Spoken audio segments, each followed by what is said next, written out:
expect what we are going to be doing for our first project of the semester. And this is a very unique opportunity. It's super unique because it's not going to be like me teaching you what I know. I brought in a specialist. He's seriously like the best, one of the best artists I've ever met, if not the best artist. So let's give him a round of applause. Thank you. I appreciate it. And thanks for having me. My name is Andrew Freeman, and I am an artist and co-owner of Immortal Masks.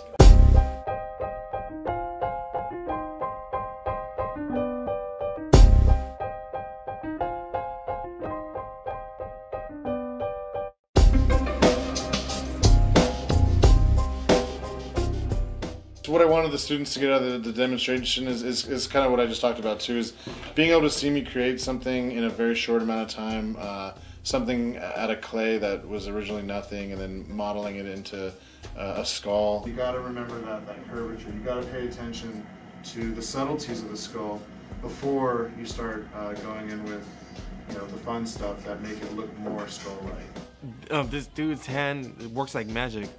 What it looked like was like he was like smacking a ball of clay, and when he turned the ball of clay around, it just became a skull, and it was like. In the demonstration, he was talking a lot about anatomy and how it's really important to every aspect of art. I brought this skull just for my reference. One of the most important things to have when you're creating something is reference, if you're using reference, and whether that be your own design that you sit down and create something. For me, making masks is my favorite medium in art because you know, I can create the mask on paper in a design and then sculpt it and mold it and paint it. And then finally, the best part in my opinion is when someone puts it on and the eyes bring it to life and I actually see my creation come to life. Honestly, I enjoy working at Immortal Masks because I get to make cool creatures. That was just a quick lesson, but you know, I can create kind of anything. Things that have existed in the past and things that have never existed, you know, dragons and mythological fantasy things. You know, being an artist, you can kind of create anything, and it's kind of an interesting mindset. I wanted the students to really be able to see how, like, the things that they're learning in art class, how it's connected to like professional artwork in terms of what could they actually do with it in a career path. It's a rewarding thing, you know. I feel like sculpting for me, it's creating something out of nothing, you know, and you know, having something.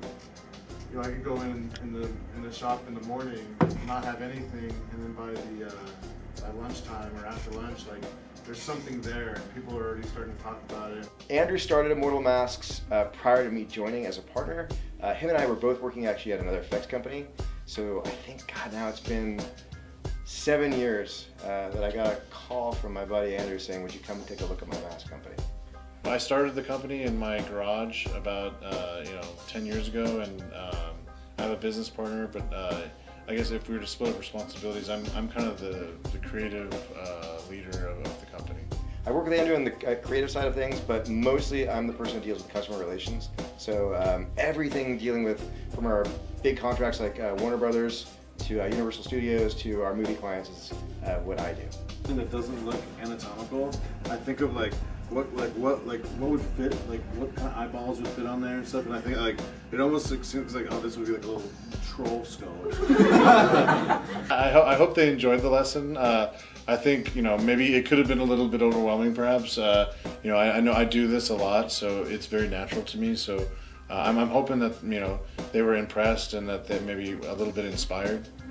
I thought they reacted to the lesson very positively. I mean, it was like they were very focused on everything that Andrew Freeman was saying. I think that it was really good for them to see how artist that was deep in his career, how he thinks about art and how they perceived it. And a lot of people seem to ask questions and stick around afterwards to just pick his brain a little bit. So I was really happy with that reaction.